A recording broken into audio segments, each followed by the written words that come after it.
Quan Yin, beautiful Quan Yin, Om Mani Padme Hum. We're gonna start a 7-day series of chanting with Quan Yin. I met her for the first time in the Sophia Code book written by Kaya Ra. And in this series of 7 days, it's gonna be my pleasure to read a bit from the Sophia Code book and explain in my own understanding Quan Yin's teachings, what she says, and what her story resembles us in our daily life, and how we can call her in, and her compassion, and the courageous act of loving ourselves to the inch degree. All of this is my own understanding. I'm not a teacher of the Codex. I'm just a certified Sophia Circuit leader. And I'll be starting a journey very soon on August 29 of 2024. All the details below, yet this journey is going to be for years and years for you to come back and do 7 days with Quan Yin. So let's start with chanting Om Mani Padme Hum 33 times. I will count with my hands, and then we will go into the teachings and my own understanding of her teachings and who she is for me and how you can call her in. Let's start chanting Om Mani Padme Hum for 33 times. Om Mani Padme Hum, Om Mani Padme Hum, Om Mani Padme Hum, Om Mani Padme Hum, Om Mani Padme Hum, Om Mani Padme Hum, Om Mani Padme Hum, Om Mani Padme Hum, Om Mani Padme Hum, Om Mani Padme Hum, Om Mani Padme Hum, Om Mani Padme Hum, Om Mani Padme Hum, Om Mani Padme Hum, Om Mani Padme Hum, Om Mani Padme Hum, Om Mani Padme Hum, Om Mani Padme Hum, Om Mani Padme Hum, Om Mani Padme Hum. Last 13. Om Mani Padme Hum, Om Mani Padme Hum, Om Mani Padme Hum, Om Mani Padme Hum, Om Mani Padme Hum, Om Mani Padme Hum, Om Mani Padme Hum, Om Mani Padme Hum, Om Mani Padme Hum, Om Mani Padme Hum, Om Mani Padme Hum, Om Mani Padme Hum, Om Mani Padme Hum. Okay. The way I have understood Quan Yin, it's from the sense that she reminds me of being compassionate with myself, yet to have a fearless courage to open my heart and to trust my healing, and to trust the waters of compassion. Karuna, compassion, as they call it in the Sophia Code, and the way I understood it. In my opinion, the story of Quan Yin, as they portray her in this channel version in the book, is life-changing. It's life-changing because to go through traumatic events in our childhood and throughout our adult life, rooted in an old paradigm, it can be very easy to lose sight of the divine within us and within others, and why we came here on earth. One of my best explanations for Quan Yin has always been, I see her in her dragon going galaxy through galaxy and they give this image here in the Codex where she knows her plan, she knows what she's doing, she knows her mission, and then she goes planet by planet accomplishing that mission,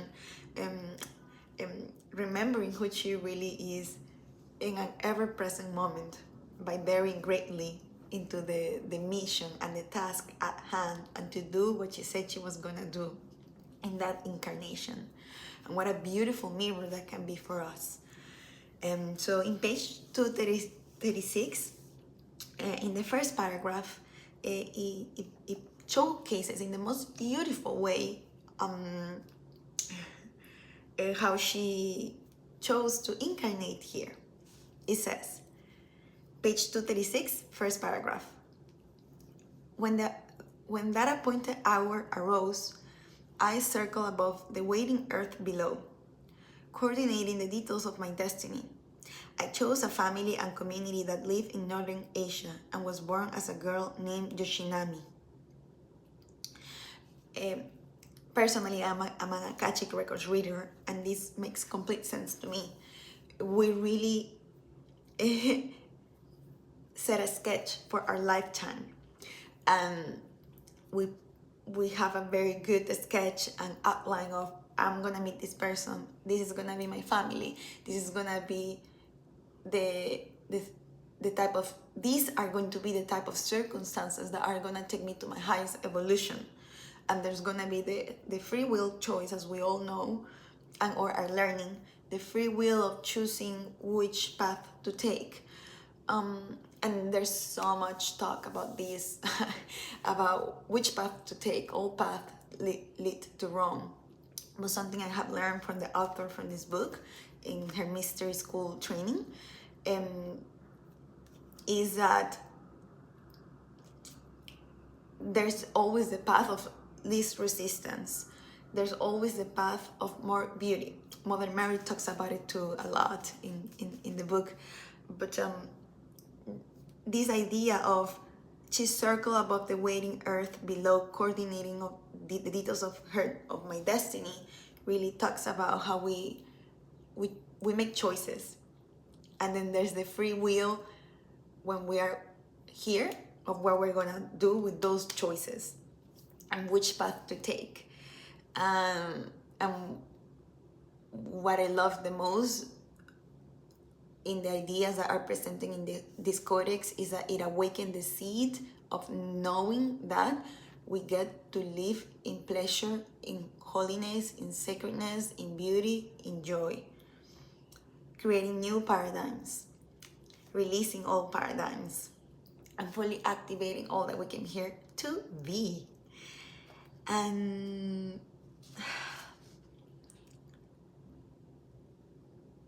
I'll read more of her in the upcoming days.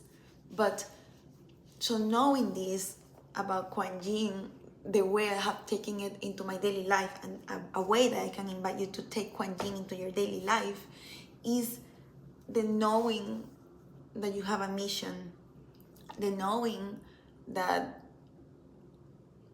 there's so much more than we are not seeing, and there's a divine plan always.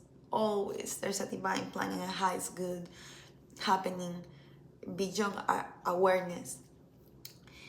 And Quan Yin is one of those mentors that I invite you to call her in when you need the waters of self-love and self-compassion, and in your most gruesome initiations and healing stages. Quan Yin will be right there in a very ferocious way of taking care of you, right? Ferocious with compassionate. One will think they don't resonate, and that's something that I have always kind of like explored in this book of, you get to be a beautiful, ferocious being in grace and ease, living life to the fullest and in full compassion. One doesn't deny the other. And that's how I really invite you to come with Quan Yin and to understand that just like she had a mission, you have a mission, we have a mission. And her mantra, Mani Padme Hum, is a wonderful companion to anchor ourselves in our heart on a day-to-day basis and or once a week, whenever we feel cold. And I'm doing these 7 days of Quan Yin, honoring the 7 souls I'm calling in for my upcoming Sophia Circle journey on August 29 at 2:22 p.m. Eastern Time in 2024. A Sophia Circle journey indeed is a journey, it's a dragon ride. Just like Quan Yin, you take the dragon and you travel 13 ceremonies representing every chapter of the Codex. And for this circle, we're gonna meet the first 5 weekly. And then from 6 to 13, we're gonna meet bi-weekly, but to be determined, depends on how the journey will evolve. The common denominator will be Thursdays at 2:22 Eastern Time. It is my pleasure to be here sharing this codex with you, and also sharing these 7 days with Quan. May it be of your service, and every time that you click on the video on day number 2, number 3, number 4, you remember that you can always chant Om Mani Padme Hum. You can always call on Quan. You can always read books or do a practice that really anchors you in heaven on earth and reminds you of who you really are. This is a sacred tool, and there are many tools, and by just coming here is that remembrance of the consciousness of what we came here to do and what's being born. Thank you so much. My name is Oriana Paula Ramirez, and for more info, down here.